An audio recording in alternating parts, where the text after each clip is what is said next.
we'll get somebody else. Oh, okay. You're on? All right. Well, good morning. Good morning.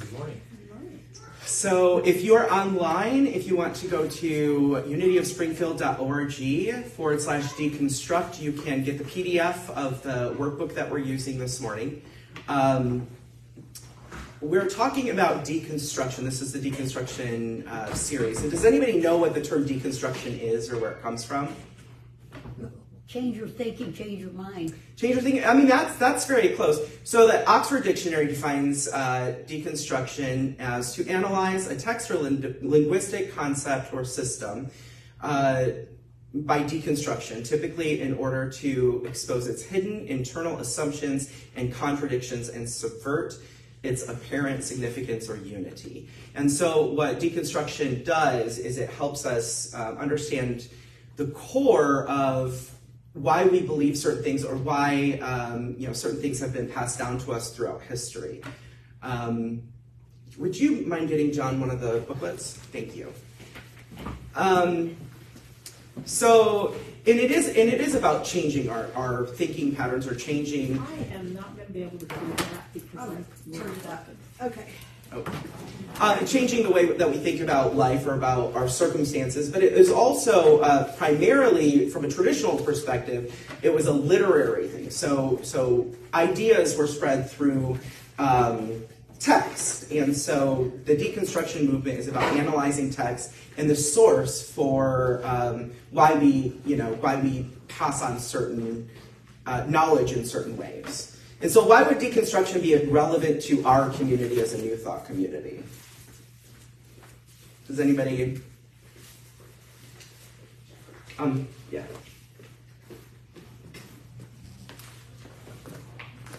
Well, I can only say that in my years of therapy, that part of that was necessary because you just believed what you believed, and if it wasn't something that served you, you just were all messed up with it. Mm-hmm. And so sometimes you had to tear it down and really see.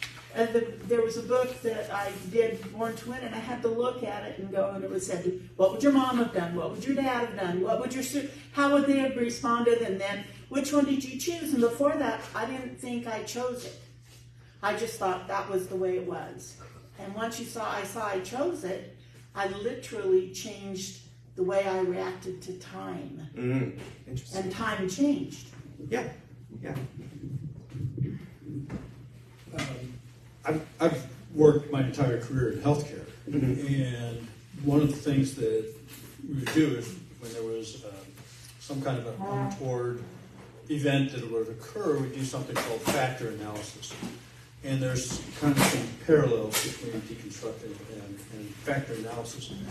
And it's a part of that is, well, what's the causation? What's the connection? What's the relationship that led to this event occurring? And I think that if we say that we believe, that there's some cause and effect in our belief system, then it makes sense. Yeah.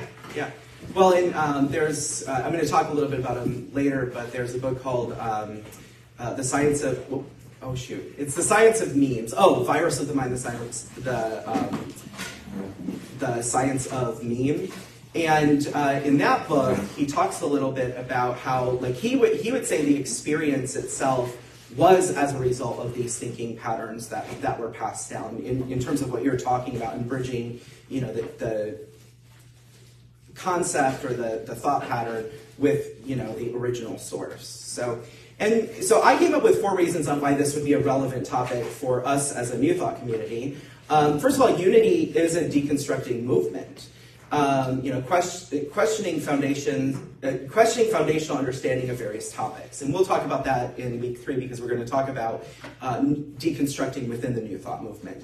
Now, the term deconstructing came long after the Fillmores, so it wasn't until the 1960s that this was, kind of put forward as a philosophical concept.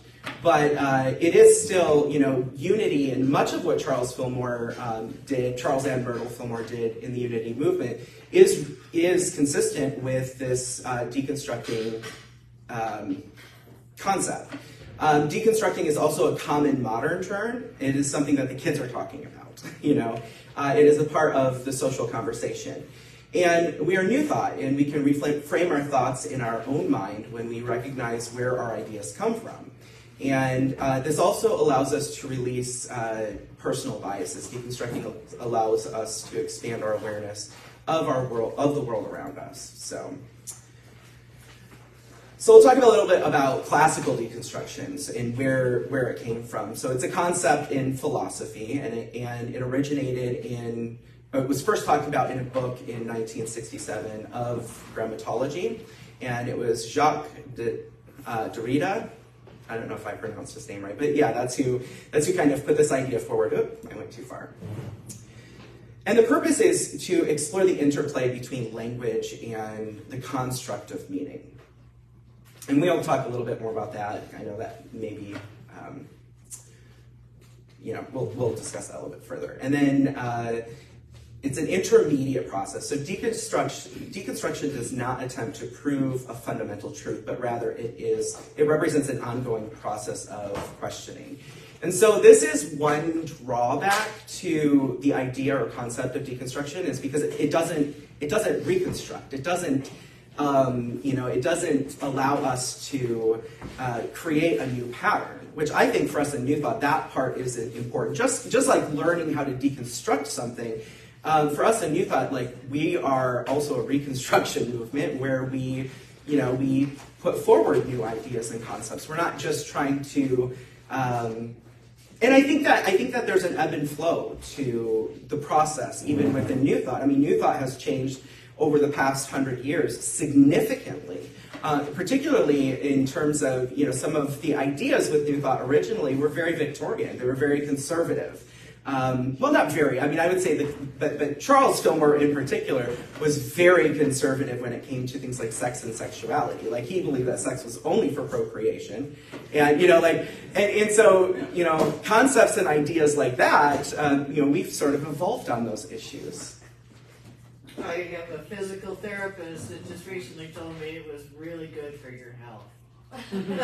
Yeah.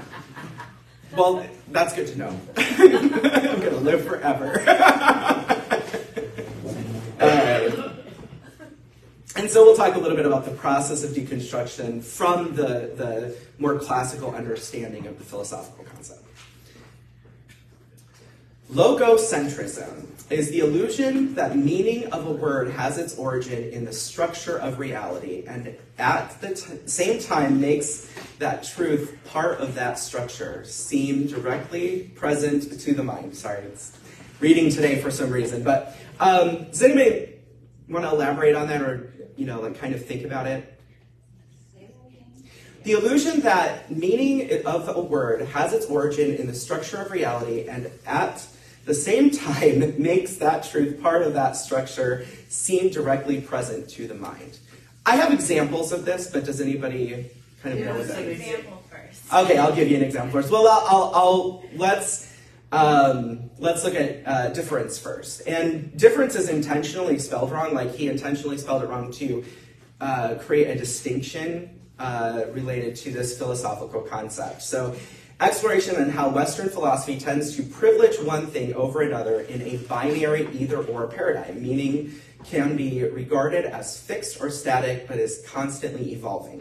And so so the two of these is talking about seeing things in a binary fashion. And deconstruction is about reframing it and, kind of moving away. And I wouldn't say moving away from the binary, but questioning whether or not certain binary functions are useful. And so the good or bad? Yeah, good or bad would be an example. The foundational examples that he gives as a philosopher are nature, the origin of meaning, idea, or concept, and institution, the analysis and structures, the analysis and the constructs created to describe nature. It's literature-based or an idea or concept. And when he says literature-based, it just means that humans have the ability to share information primarily through the written word. And that, we can go back throughout history and we can, see how Yeah, go ahead, John. Sure. And nurture in nature is another. Yeah, nurture in nature would be another one too. Yeah. In terms of explanation of behavior. Yeah, and I think that there's a lot of deconstruction that's going on from a legal perspective, and law is constantly has constantly been a deconstructing system, and so justice, an abstract concept representing the nature of an idea of right or wrong. So that's the nature part. That's the source of the idea. And then law is the institution that is established based on the original idea. So does that make more sense when you kind of put those two together? So deconstruction is following the process of the nature and forming the institution. Sure. And so for Jacques, he does not believe that the nature and institution are separate, and that we have to really deconstruct. He was asking us to question the nature, question what we believe about justice, and we'll talk about that. There are examples of things that can be deconstructed, and we'll go into really specific examples, to that. Other examples of the binary: spirit, the unseen source of all things, or the animating essence of the natural world, and then matter, the physical or tangible experience of life, the perceptual world, the limitations that exist in human perception. And I would say from Jacques' perspective, and even though this came directly from an article, but from Jacques' perspective and what I read about him, I would say that he would say our explanations of matter, our sciences surrounding matter, not just matter itself. So logocentrism is the illusion that spirit and matter are separate, right? Well, I would say that he's addressing So, and this is a branch of metaphysics. Deconstruction is a branch of metaphysics. Yep.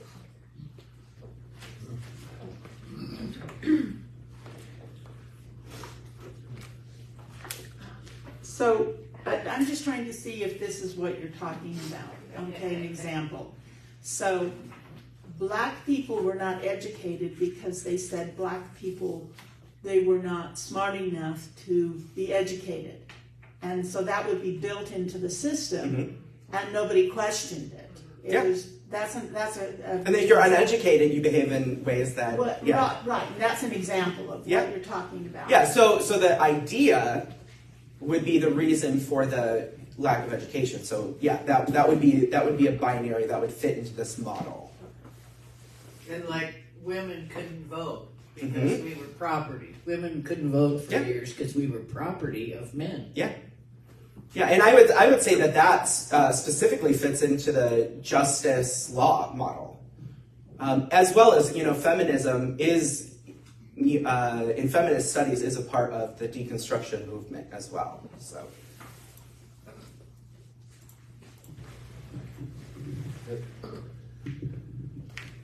Kind of a comical expression, example of a legal aspect of this binary system is the blue laws. How they have absolutely been reconstructed and ignored. Don, you got to put the microphone closer. Okay. The blue laws have been just completely ignored because they weren't considered even worthy of deconstruction because they were just absolutely ridiculous. Yeah. Still can't buy a car on Sunday. Yeah. Is that true? I didn't know that. Wow. I didn't know that. That must just be a Missouri thing. Yeah. Dealerships. I'm like, man, I don't think that's true, but Dealerships have to be closed on Sunday. Dealerships. Okay. Yeah. You know what the rule of thumb is? What's that? You Oh, yeah, let's get a microphone. Oh, That way I don't everybody really can hear. talk about it. Just you can beat your wife with a stick no bigger than your thumb, and it's still legal in some states on the books. And so,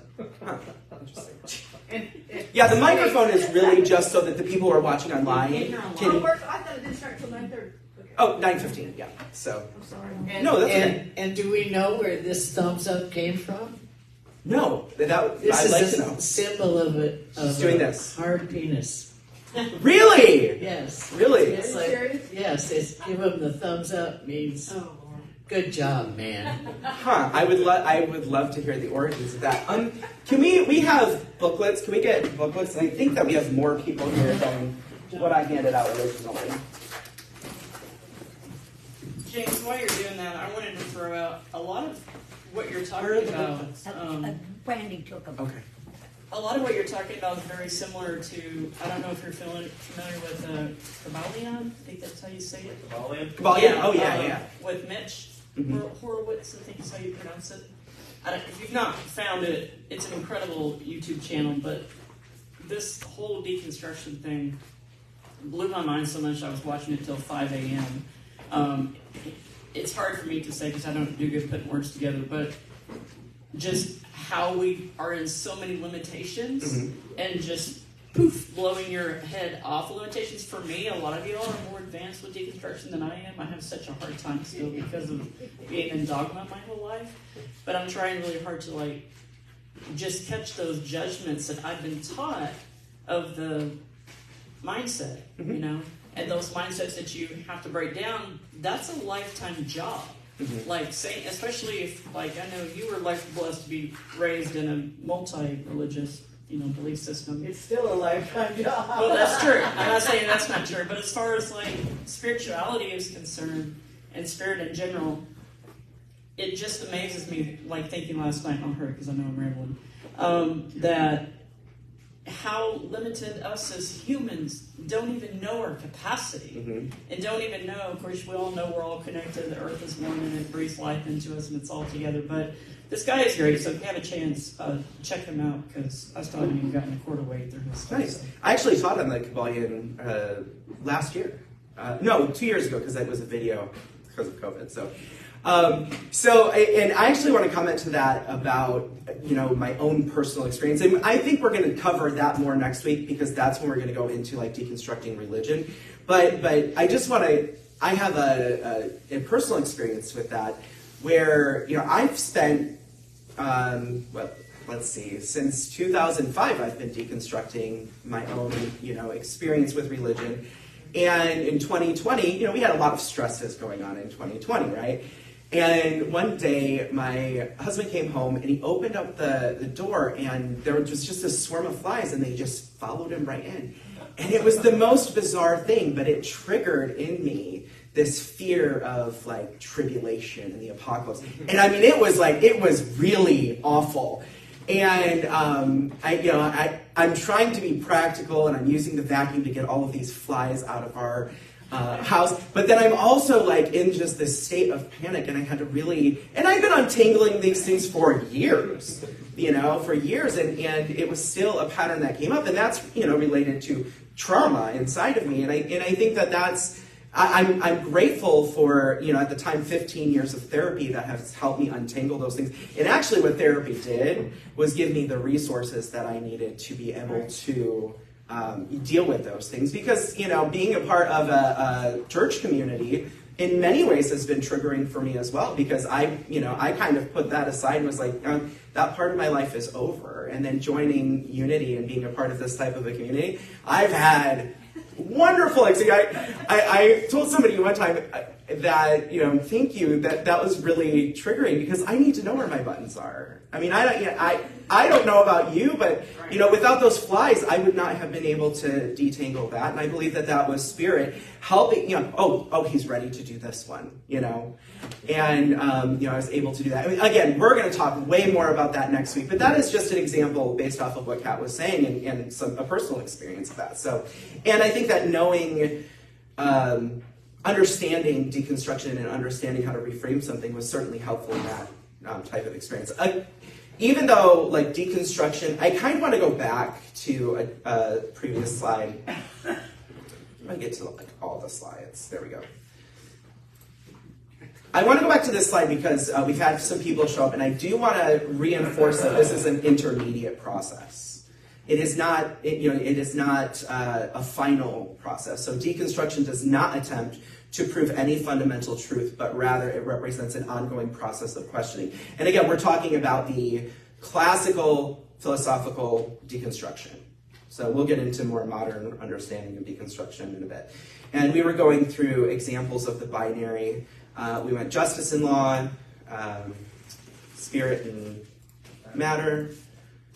Another example would be mind and body. That's one that Charles Fillmore talked a lot about. So the consciousness or perceiving quality of sentient beings and or the creative potential for such creatures, and the mechanism through which perception and creation takes place. And again, Jacques would refer to this not just as mind and body, but what are the reference points? What are the, how did we pass on knowledge related to this particular subject?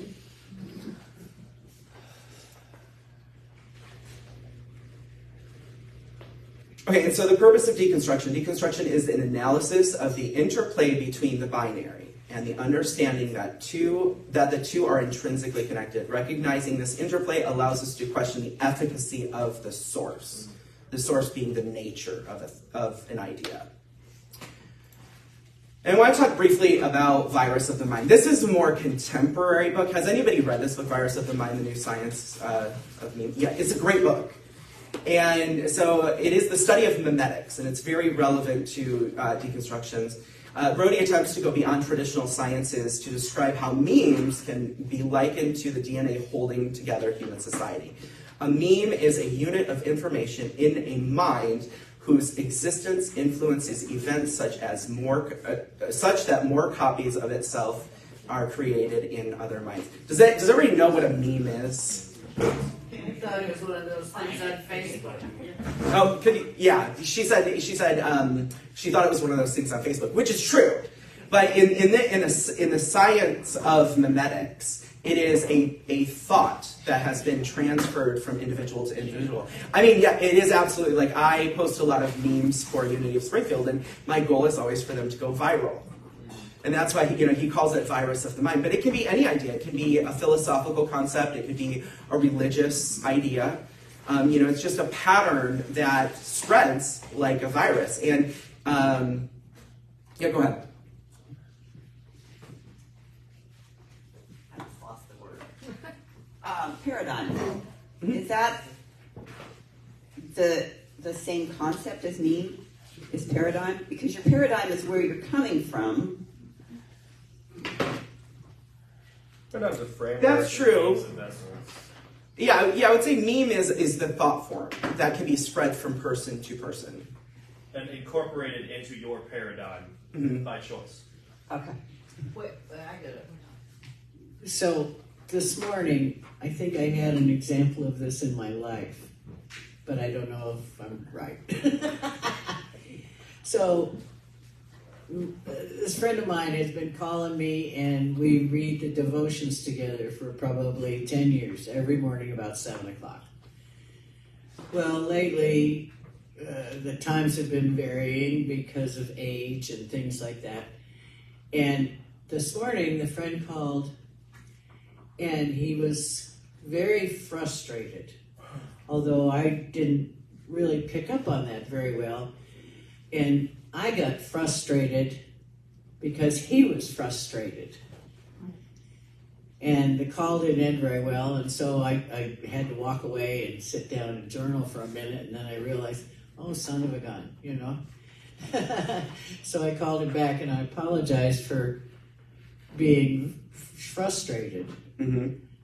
But that's it, isn't it? I mean, isn't that what you're talking about? Isn't like the frustration? Yeah, it could be. It's just a thought form. So, like, if I have from one person to the next. Right. So if I have a belief and I share it with you, and you share it with 10 people, and they share it with 10 people, and they share it with 10 people, that's what he's getting you. And it could be isolated like that, or it could be that your bad mood. You go to the store and you frustrate the clerk, who frustrates everybody who goes through that line, who frustrates, and that's the idea of memetics. Yeah.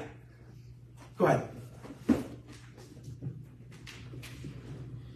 So when you're talking about a meme spreading like a virus, does that mean kind of intrinsic in that idea is like a virus mutates as it goes along? Well, I would say that thought form certainly mutates. So it's not just the direct exact, Mhm. but the mutations that go along with it. Yeah. It's a game of telephone. Everyone puts their spin on it. Yep. Right, or rumors. Yeah. And so it also does not need to be intentional. Oh no, and I think that many memes are not intentional. Almost all Yeah. subconscious. Yeah. This morning wasn't intentional. Yeah. Well, and I think that actually leads, very nicely into the next slide. So Brody says that when we quiet our own internal memes, we can distinguish when we are living on purpose or off purpose. And he goes in to talk about our intrinsic purpose is to creatively spread memes. That is really everyone's intrinsic purpose, is to spread memes. And so that's what we call new thought. That's, we have a new thought. We could have a new thought based on love or joy or peace. We could just express kindness. Well, I mean, I don't know. Would that be an on purpose or off purpose meme? I don't know. Memes and genes are all we are. Yeah. Yeah, and that's what he's saying. It's the DNA, but he doesn't think that it's just the DNA of the individual. He says it's the DNA of the universe. Or he would say society. It's the DNA of our society. Collective unconscious. Yes. Yep. Exactly.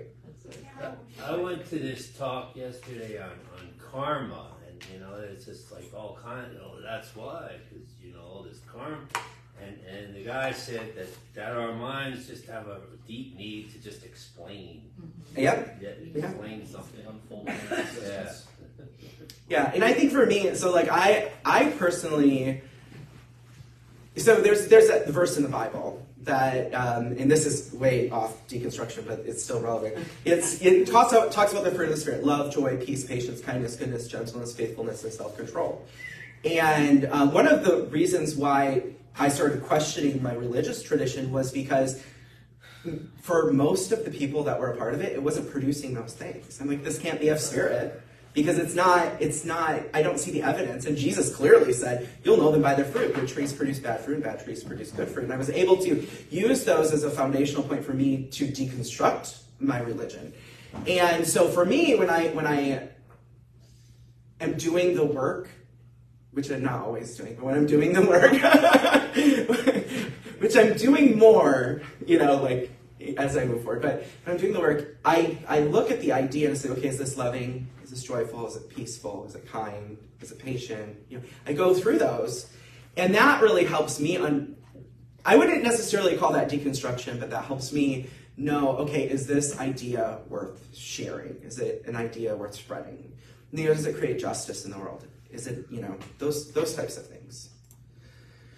And then modern deconstruction, so we're kind of going beyond that 1967 definition of deconstruction into the modern conversation, which it's a big conversation right now. I mean, the idea of deconstructing, but the modern colloquial use of the term deconstruct is associated with questioning our belief systems, structures, and institutions, particularly systems, structures, and institutions that were presented as unchangeable or fact.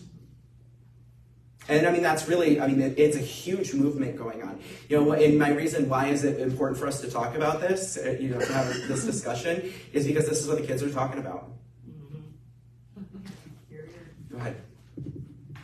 This reminds me, this modern deconstruction of Bishop Spong, who has recently passed away, but he was still an Episcopalian, Mm-hmm. he was still a bishop, but he thoroughly deconstructed some of the old beliefs. Yep. And some people will deconstruct, within modern deconstruction, some people deconstruct all the way to atheism, but then some people deconstruct into progressive, like progressive systems, progressive Christianity. I'm talking more on what we're talking about next week, deconstructing religion. Now we're just talking about deconstruction as a model, but go ahead. So I would even suggest too that a large part of modern marketing has become, in a way, deconstruction, and what they're doing. For example, there's tons of news right now that highlights a perfect example of a scene like this, but what the marketing agencies and pop culture is doing is actually deconstructing our hardest truths first. They're starting with the things that scare us. They're starting with omens and demons and Satan and hell and this scary, dark stuff. And we're seeing it all over the news and the media because they're hoping to trigger something inside of us that says, well, why am I so afraid of that? Well, why is this so upsetting to me? Well, why is that color so bad? Or why is that outfit so bad? It's a form of deconstruction, and it's forced upon us, which is why there's so much outrage. It's a whole new environment, but it is the same thing that it's always been. It's just deconstruction. Yeah.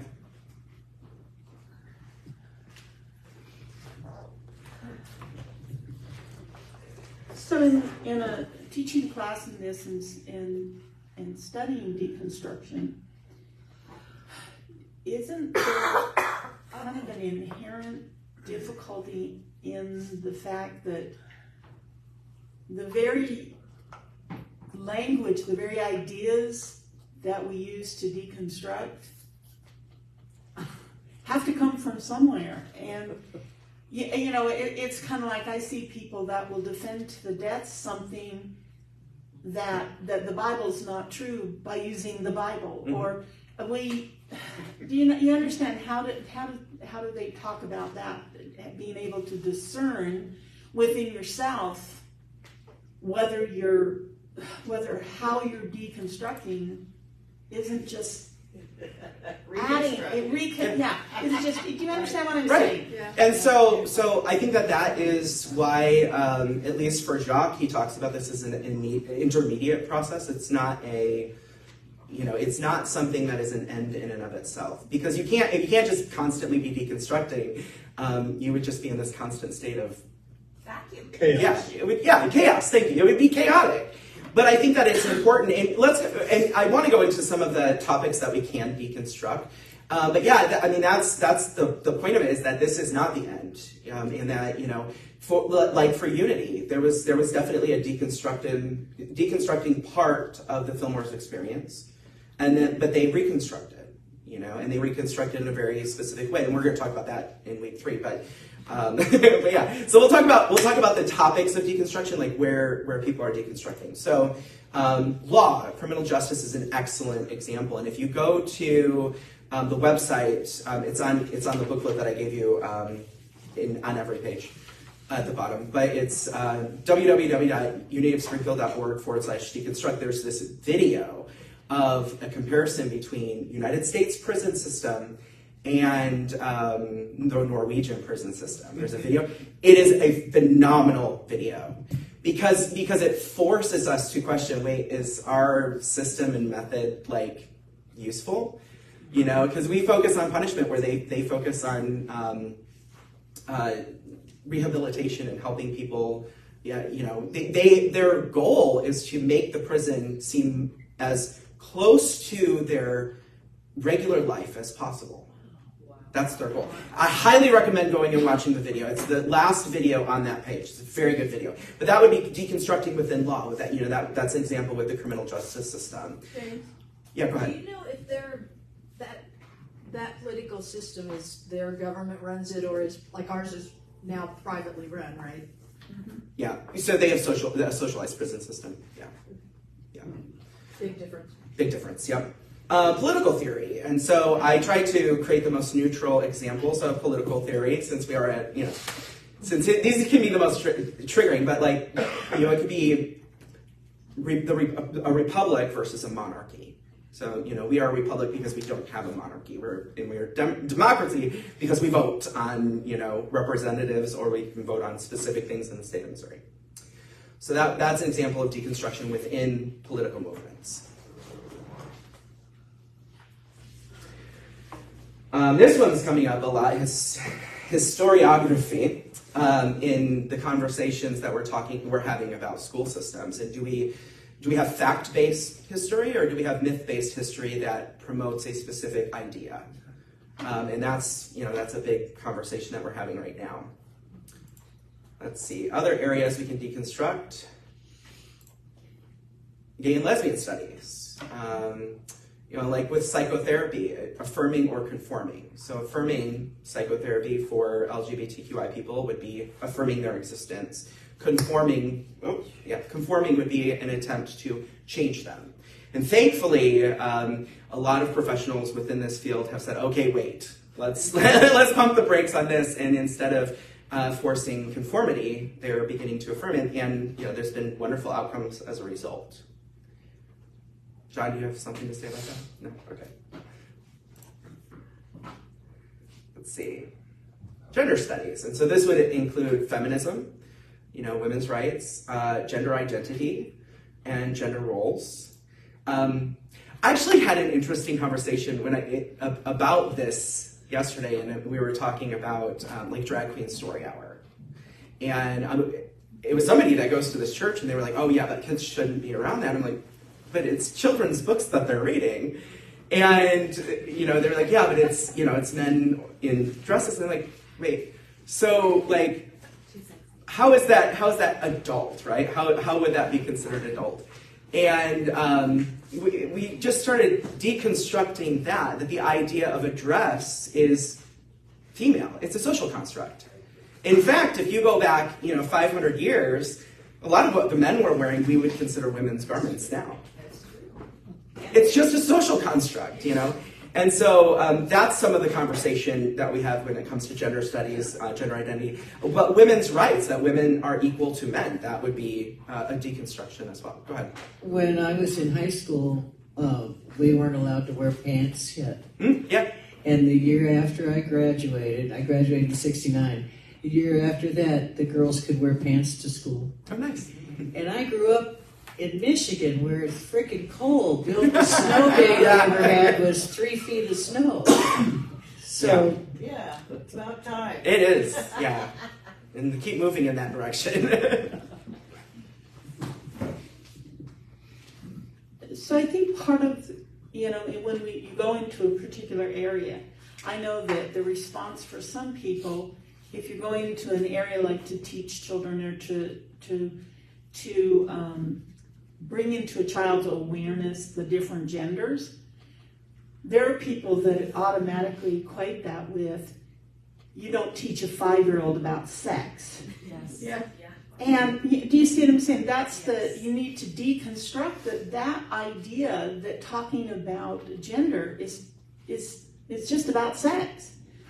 It's about lifestyle, it's about preference, it's about equality, it's about respect. But they just get sex, that's the end. We don't teach that. I would say that's a leftover, very Victorian idea. Yeah. Yeah. I was just going to comment on the psychotherapy example. And basically, it's like, I just retired this year. But when I first got into business, I always knew gay and lesbian practitioners. Mm-hmm. And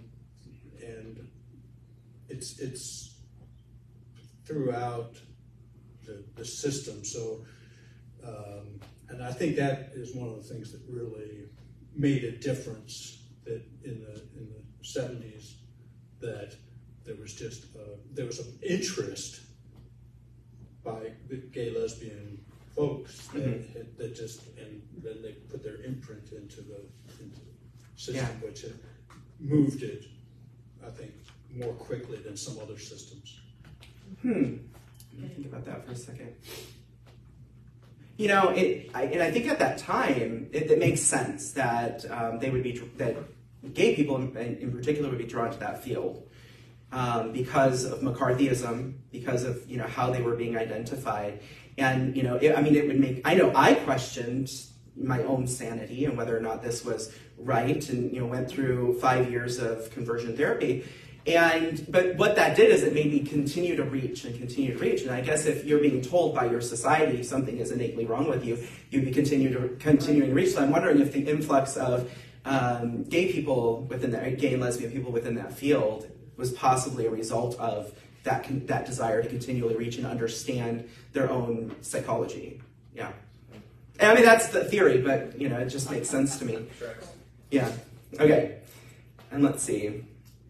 and racial issues. So things like visibility in, like Black Lives Matter versus All Lives Matter. People are saying All Lives Matter. It's like, well, I love the example. Has everybody heard the example of the house that's burning down? Yeah, I love that example. And if you don't know that one, I want to save a little bit of time here. Just look it up. It's a good example. So let's see. That's not fair. It's okay. Call me later. I'll tell you all about it. All right. And then finally, what we're going to be talking about next week, you can deconstruct theology, understanding and defining faith, the evolution of science, the evolution of consciousness and human thought, religious thought expressed in secular media, heaven and hell, authority of the church, and authority of the Bible are the primary topics that we're going to try to address. There's a lot. We're just going to do, we're going to be as concise as possible. So, but yeah, that's what we'll be talking about next week. And then I do have an exercise that I would like us to do at least one of these. And so, aging, health, or let's see, what was the last one? Or the future. Those three topics, which says health on this because I just copied the slide. But who wants to do deconstructing on aging? That's good. Health? I'm good for all three. Yeah, I know. Yeah, really. I like Okay. the future. The future? Yeah, I mean, because if you're aging, do you have a future? Yeah, they do go together. Okay. I think that aging got it though, so. All right, so if you go to page 3 in the booklet, and hopefully everybody has a pen, but if you go to page 3 in your booklet, let's answer these questions. So what do I believe about aging? Don't give a unit answer. Kind of go with it and see, what do I really believe about aging? What are my memes that I'm holding about aging?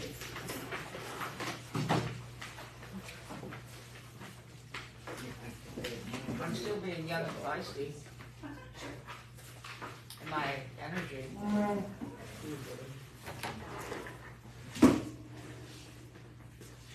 Next time, make this in bigger print. The aging. That's an aging issue. Here we go. Well, the question's here, so if you want to just do it on the back page, you can just do it on one of the back pages that are blank for notes.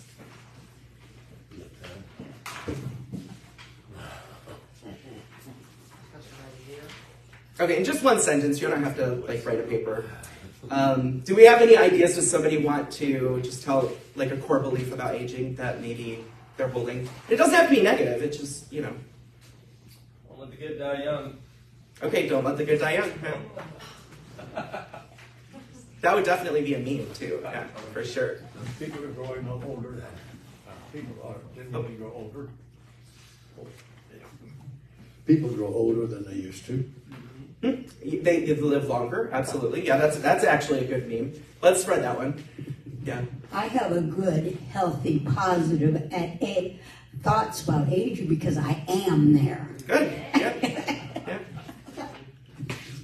All right. So let's go on to the next question. Again, go ahead. I would just say, I'd say it says most people believe that we're subject to physical deterioration over time, and I have to say there's still that in me. Mm-hmm. But the biggest one for me is if you didn't age, if you just stayed young, if you never, it would be very hard to live in this world and relate to others. Yeah.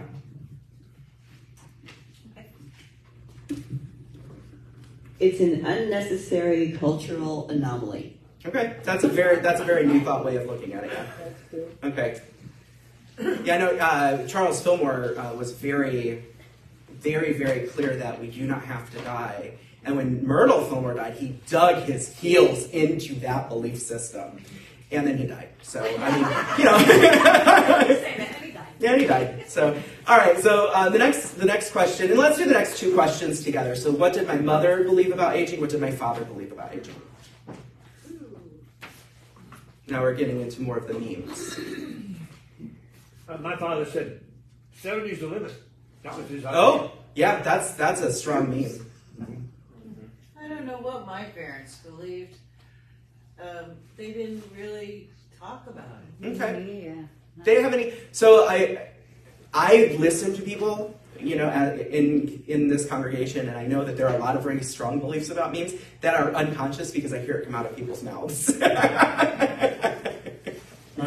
My mom believe that you should live it up. Ah, I love that one. While you can. That's definitely a meme worth spreading for sure.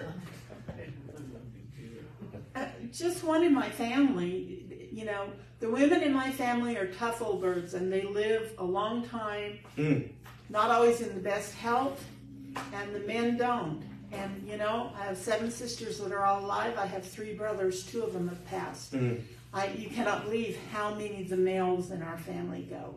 And the women live long old ages, sickly.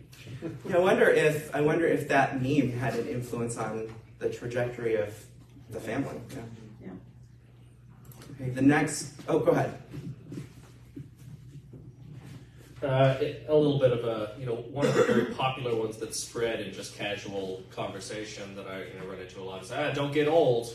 You're gonna start hurting. You're gonna break down. You're gonna there's the well, doing what I do, people come into me because they're in pain and in discomfort, and I hear, well, you just don't get old all the time, and that's a belief that they're carrying with them that determines how they feel in a lot of cases. A limiting belief, one might say, and so that's kind of you can choose to. If I sat there and I took that and I believed it, I would be afraid of aging. I would feel bad and become progressively more bitter as my body did not do the things as well as it used to. But instead, you can choose to deconstruct that and not incorporate that into your own worldview and your own being, and have a much more positive outlook on the actual aging process itself. Okay. Yeah, I would agree with that.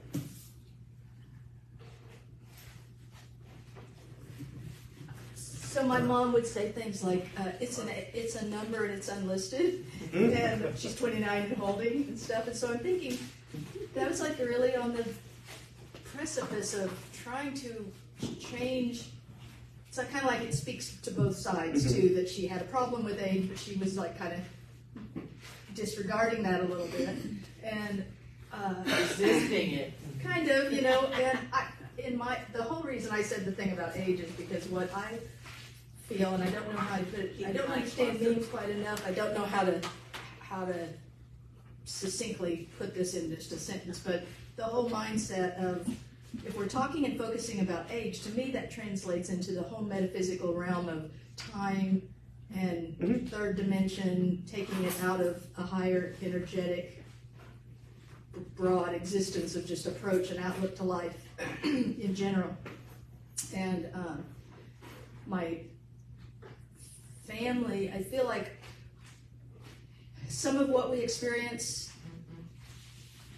and what we say are based, like we can be moving out of a meme or a mindset paradigm that's been passed down from the family. So much of our parents' generation passed on that when the doctor says you're going to die, or you have 6 months, or when you get old you lose your memory, or whatever, it was so black and white, and that whole realm. So there's just a thing about that DNA and that consciousness that we get passed on that is it's tricky, but it's definitely a life work to make the switch from that deep-seated stuff that you don't even know got picked up and given across, because like this example with my mom when she said it's an age, it's a number, it's a list or whatever, it's funny, but it's a statement of kind of both sides of that coin. Yeah. So.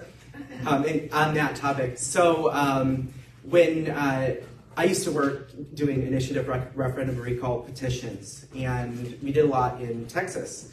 And Texas was the worst state to do petitioning at all, because only men were counted, because women never put their right birthday.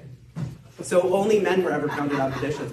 And it was consistent. Like, we had to check every woman, we had to do random samplings, and we had to check every woman. But, we had to get rid of so many because they just wouldn't put their birthday. And it was funny because sometimes it wasn't even like, it was just 1 or 2 years off. But and that certainly shows that there's a strong meme in that part of the country regarding not just aging, but women and aging. Yeah. You never ask a woman her age. Yeah. And that would be a strong, that's a powerful meme, isn't it? Yeah. I'm proud of it. Me too. Yeah. We are this year. Right? I didn't want to talk about it, but Okay, so my mom, was made a Sigma Chi little sister when she was like in her 60s. So, her thing was, I don't want to grow old. And she transitioned at about 76 when she wasn't having fun anymore. Mm-hmm. My dad's idea was to grow old gracefully. Mm-hmm. And he was like, he drove his car the day he died. Mm-hmm. And he got up and walked and dropped, and he was gone at 95.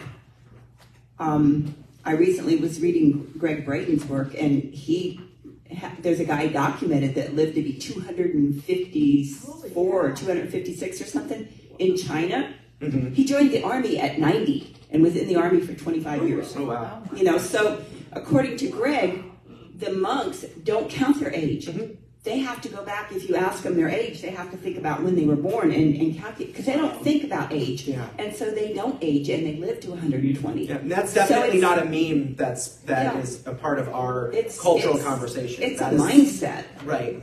And I would say, usually it's not a meme that we, in our part of the world, it doesn't seem like a meme that seems very prevalent. We need to finish up, so I'm going to just go over the other questions really quick. We don't necessarily need to answer them, but, other questions that you can ask: what are the trending beliefs about aging in my childhood, religion, or community? What messages did I get about aging from my government or society? Am I still holding beliefs about aging that are not serving me? And is there an affirmation that could, that I could use? I don't know, I did this incorrectly, but that I could use to support me in this belief. Okay, and so just really quick, what questions are not a part of deconstruction here? This is a pop quiz. There's a right answer. Is there an affirmation? No. Huh? Is there an affirmation? That's one of the questions that is not a part of deconstruction. Yeah. And so those two together would not necessarily be a part of deconstruction, because those are reconstructive activities. So yeah. And then just finally, I do have a lot more resources on the website, but these are just some books that I really appreciate that are associated with deconstruction. I also have the videos on there. I only put 3 videos. One of them is kind of a scientific understanding. It's both science and cultural understanding of the trans experience. It's a TED Talk. It's very good. And then the other one is Deconstructing. I don't remember. I don't recall the actual title, but it's about deconstructing news headlines based off of race. Racially deconstructing. It's a very great. It's a phenomenal TED Talk. So I highly recommend that one as well. And then of course the video about the prison system. And any final comments or questions? I was just going to share how to be. Yeah, go ahead. Oh, sorry. I was just going to share, flipping it to the other side, coming from experience in geriatrics and assisted, skilled nursing, things like that. That's such a big thing that their life's just over, and here we are, we're at the final place. And you know how you do affirmations, you always put I am and follow behind it. And I think a good one with this is just simply, I'm too old for that. Hear that? Oh yeah.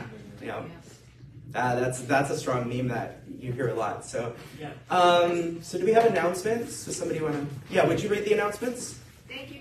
Oh, and next week, so we're going to do religion, and then the following week, the third week of this class, we're going to do deconstructing New Thought as a deconstruction movement, but then we're also going to do some deconstructing related to the New Thought movement as well. So, because the New Thought movement has been evolving for a long time, right? And so I'm really looking forward to both of those talks. And the book, the little book that you have, if you could bring it back, because I have all 3 weeks in that booklet. So, John.